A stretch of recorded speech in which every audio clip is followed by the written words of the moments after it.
Hi guys, Nel nga pala. Sa mga nakakilala sa akin, generally gunpla enthusiast ako, nagbubuo ako ng Gundam. Pero nakapasok tayo sa isang competitive na hobby, which is to mini 4-wheel drive. Actually, yung word na Tamiya is mali kasi Tamiya is a brand, and yung Tamiya mismo ay maraming klase ng hobbies, which is remote control, may scale model sila, and ito mini 4-wheel drive. So tatawagin natin to mini 4 na lang para mas maiksi. Gagawin natin ngayon is magse-setup tayo ng VMAX para dito sa kit na to. Pwede na rin to magiging guide para sa mga newbie tulad ko, at saka sabay-sabay din tayo matuto bumuo ng isang VMAX. Una, ano ba yung VMAX? VMAX is short for Basic Max, o kaya yung tawag dito, Basic Max, malamang. Yung basic na kit mo is i-maximize mo yung performance niya sa mga attachments or hop-up parts na tinatawag para mapabilis sa mga mahihirap na mga courses. Ngayon, simple lang naman ang VMAX. Unang-unang rules niya is no cutting, bawal putol. Kahit sa cover or tinatawag na cowl, sa body, bumpers, screws, lahat, kahit gulong, bawal putulin. Tapos lahat ng parts niya dapat secure. Syempre, except sa mga moving parts like yung rollers. Kakita ka ba ng static na roller? Ewan ko sa'yo. Tapos, moving bumper is yung mga bumper kasi niya, pagka gumagalaw na, ibig sabihin, pasok na siya sa ibang category. So, yun. Warning lang sa lahat, no? Ang gagamitin natin mga parts dito is copy parts lang. Walang original na Tamiya parts dito. Pero magpo-provide ako ng mga images ng mga original parts para yun na lang bibiliin nyo. Tapos ang work on natin is S2 chassis o Super 2 chassis. Yan, malinaw na malinaw yan, ha. Super 2 chassis. At gagamitin at sa setup natin itong bitmag. Unahin natin nga pala yung body niya, which is eto. Tanggalin natin.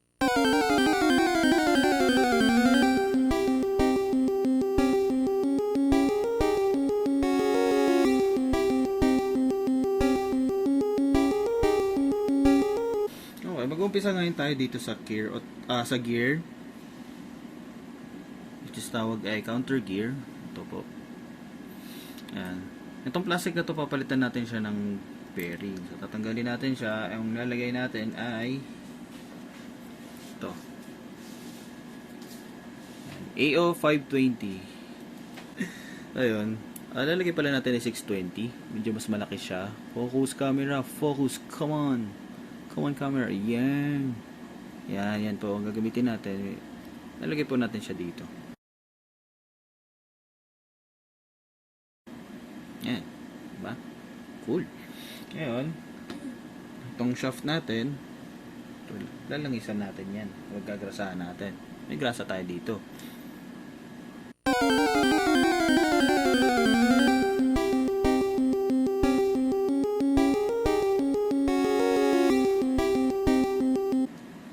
Nice.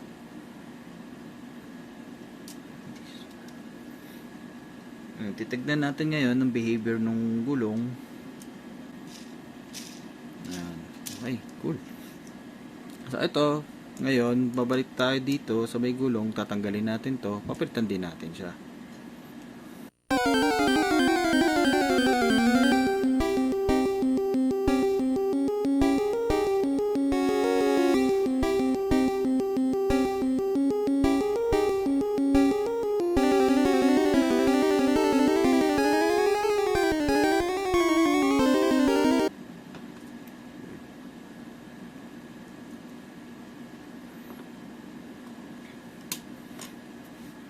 Lalagyan natin siya ng bearing spacer dito.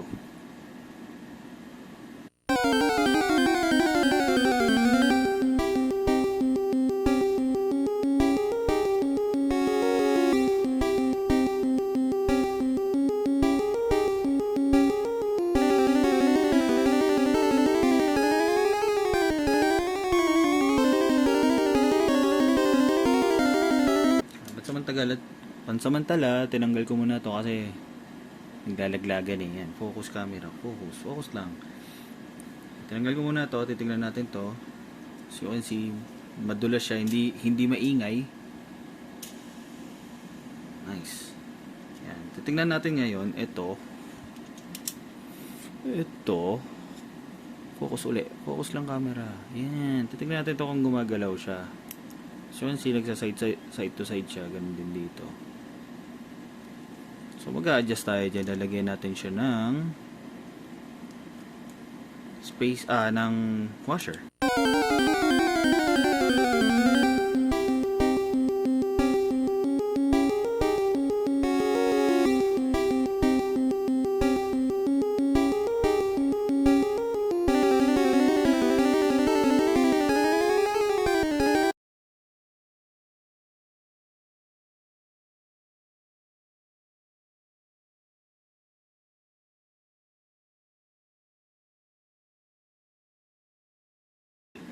So mag-adjust na tayo sa crown gear. Lagay na lang natin ito direkta.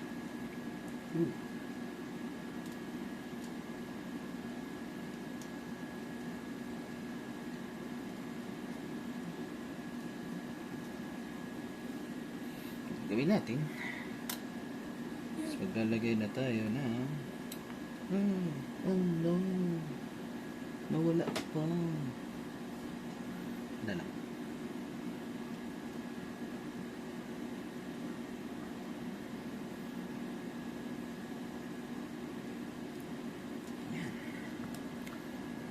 Ayan.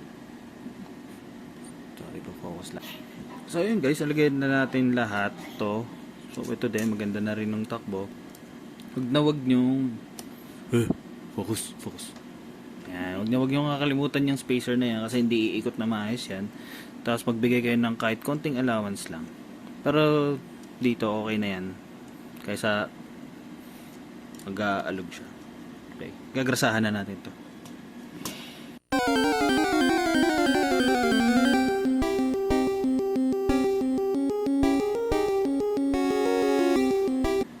So guys, tapusan natin siyang ikabit. Susubukan na natin siya sa makina, which is focus sprint dash. No? Paanda rin natin siya, titignan natin kung maganda takbo niya sa makina na to. O kaya, kung okay na yung attachment natin. Moment of truth.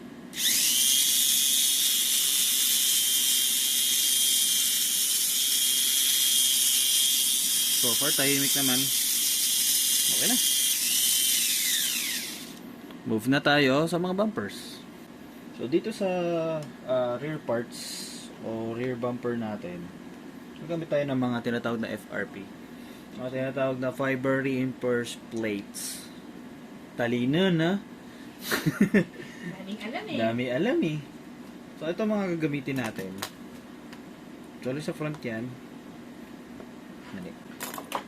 So ito yung gagamitin natin, which is tawag dito FRP wide rear plate, tapos brake plates, at saka popsicle. Tawag nila popsicle eh. Hindi ako nag-decision na. So pagpaplanuhan natin ngayon kung paano magiging setup natin. Tatanggalin natin tong rear bumper pati yung rollers para ano pa nga ba, hindi syempre magplano.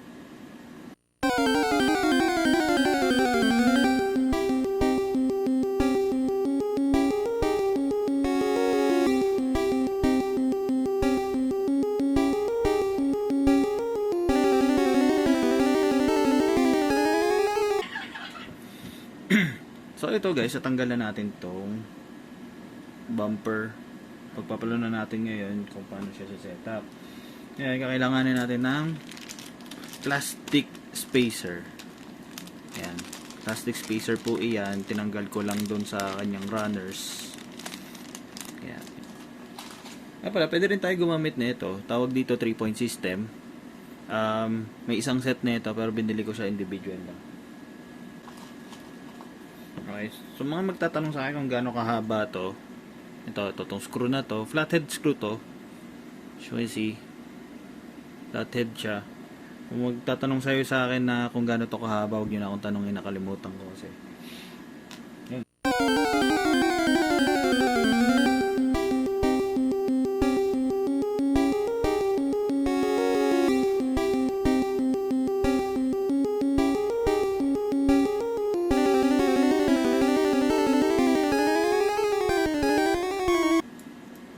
So technically, ganyan magiging itsura niya. Kung nakikita nyo. Yan. Ba? Okay. Para saan ba tong brake plate na to? Brake plate na to, para, ay nilalagay para hindi masyadong matalon yung Tamiya mo. Kasi kapag ka, ay, sorry, Mini 4 nga pala. Para hindi matalon at hindi siya mag-course out agad. Which is, halimbawa, kung lalabang ka, tapos talon agad, edi GG ka. Bye-bye. So ngayon, ang gagawin natin dahil sa ilalim siya, bawal kasi sa lahat ng racetrack, kahit saan kayo pumunta na racetrack, ay yung nakalabas yung yung screw. So para mapalalim yan, gagamit tayo ng pang countersink. Ano to, make up?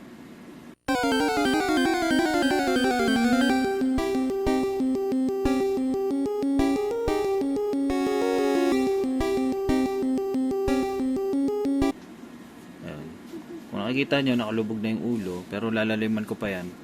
Instead na tulad dito sa regular lang na hindi nabutasan. So yan, tapos na tayo mag-focus. Yan, tapos na tayo mag-countersink. Ngayon, yung mga natira na yan, focus ka uli. Yan. Yan mga ito, huwag yung sisinghutin yan dahil delikado sa kalusugan yan. So ikakabit na natin siya.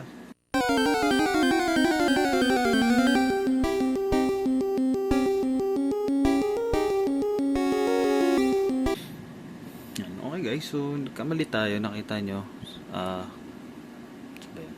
Focus ulit. Focus ka. Ayun, nice. So ayun, nagkamali tayo, sobrang lalim na nagawa natin. So mag-a-adjust tayo or magbabawas tayo ng spacer. Kasi hindi aangat yan sa slope o kaya sa bank, which is baliwala. So ayun, ito. Ayan, mas mababa na siya, pero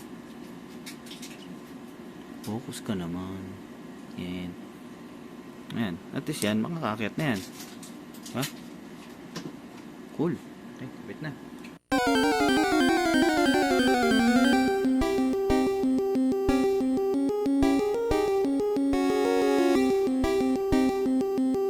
Okay, next naman, lalagay natin na to. Tapos, plano-plano pa rin paano ilalagay yung mga rollers. Ang ilalagay natin ito, 13mm, 4. Pero lalagyan muna natin siya ng bearing. Okay. So, paano pa ba maglagay ng bearing dito? Una, kailangan mo na ito. Hindi pwede mawala to. Focus ka. Yan. Itong kailangan natin. Sobrang kailangan nating buksan yan. Tapos lalagay dito, lalagay yung bearing. Oops. Ayan. Tapos sentro mo lang, then ipipress mo.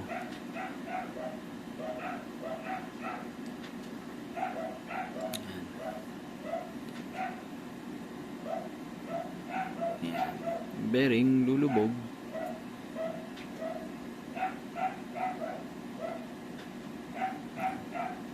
Nice.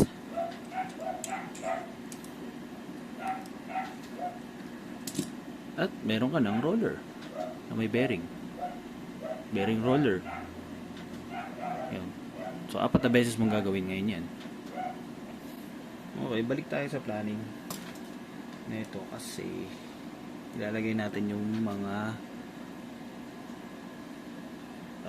tawag dito, rollers.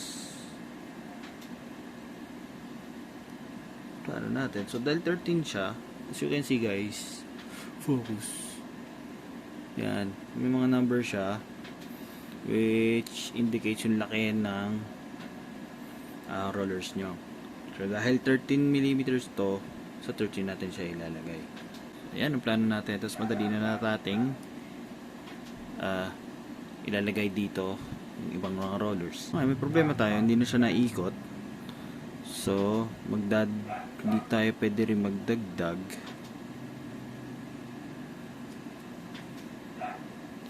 So hindi natin kung ano magiging adjustments.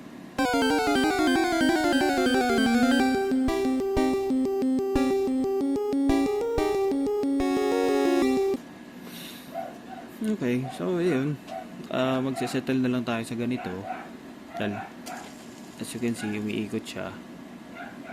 Kaya yeah, gawin na lang natin sa kabila, tapos dire-diretso natin hanggang sa taas. So ganyan magiging setup natin. Ngayon, paano natin sasara ngayon yan?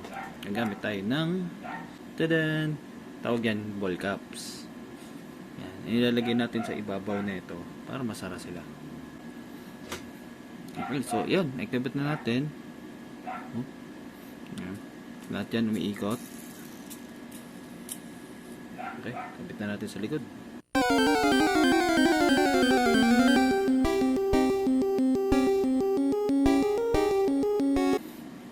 Nakibit na natin. Ngayon, bubutasan natin to. Bakit hindi pa natin ginawa kanina? Kasi, itignan pa natin kung ano yung mga magiging adjustments natin dito. So, lalagyan natin dito ng screws pataas para lagyan na ng dampers.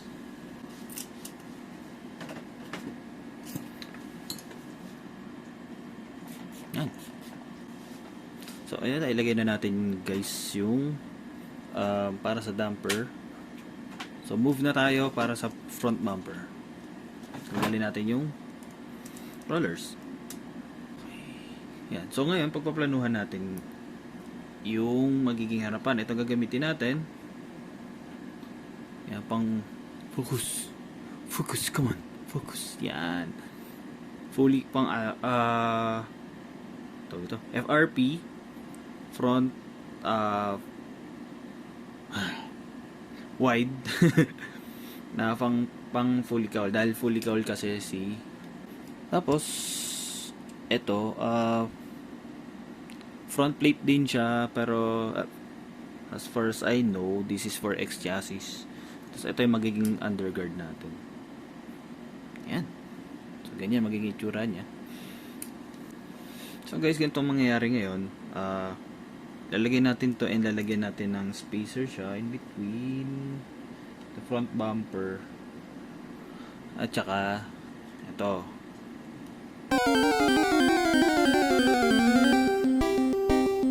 So technically ganyan mangyayari sa kanya, hindi ko lang sinisigipan. Ngayon nagtataka kayo bakit yun nilagyan siya ng spacer dito sa FRP tsaka itong bumper, kasi kailangan natin siyang bumaba para magkaroon siya ng braking power. Para pagka dumaan siya sa slope, sasayad agad yung brake, makaka-abante agad siya. Ayun, kakabit na natin siya.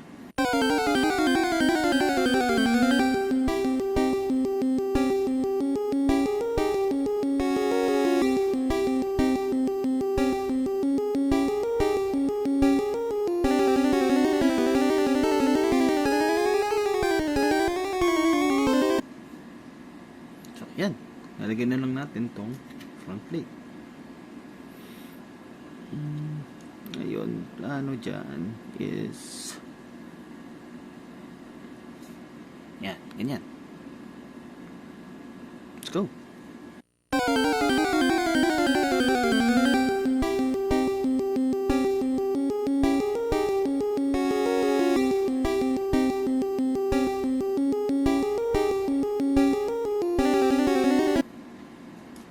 Ikabit na natin. Lalagyan na tayo ng dito ng rollers. Ngayon, ang lalagay natin ay 8 to 9 na rollers o double rollers, double aluminum rollers. Then lalagyan din natin siya ng ball cap sa dulo. Okay. Bago natin ilagay yung rollers, ay magda-down thrust muna tayo.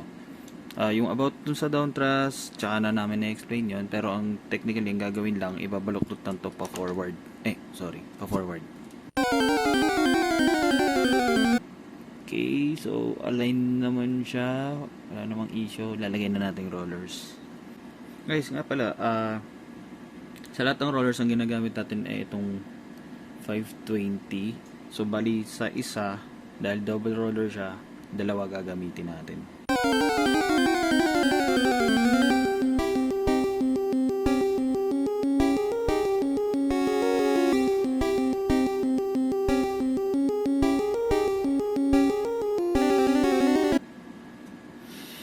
Okay, so technically, yan na yung pinaka front bumper natin.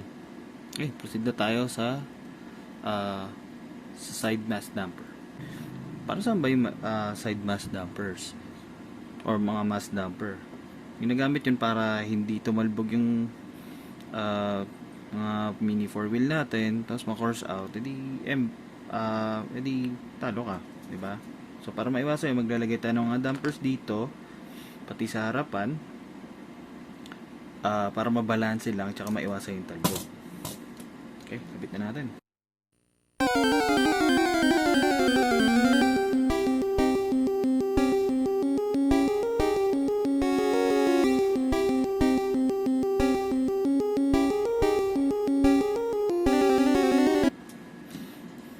Okay, so nailagay na natin yung mga screws dito tsaka sa front bumper. Lalagay na natin mga dampers ngayon. Ang gagamitin natin ay ito.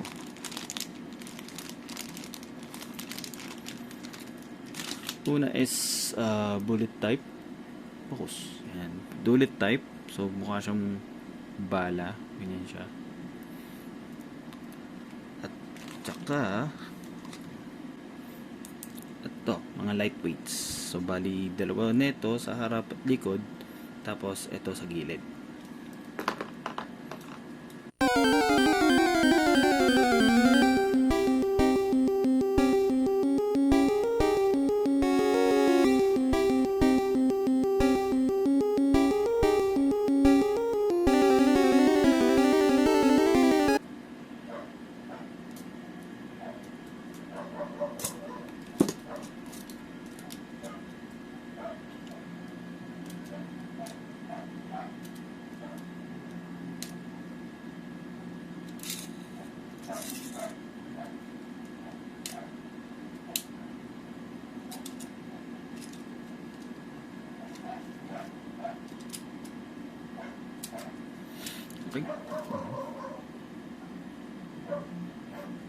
Okay, so yeah, that's basically it. Tapos na yung setup natin. Ang ganda naman yung lumasan. Bounce test niya. Hindi naman sa matalbog. So, okay naman. So, kung gusto nyong bumuo nito, meron naman tayong mga link dyan sa baba. And thank you sa panonood. See you kapag nagkarera ulit. Peace out.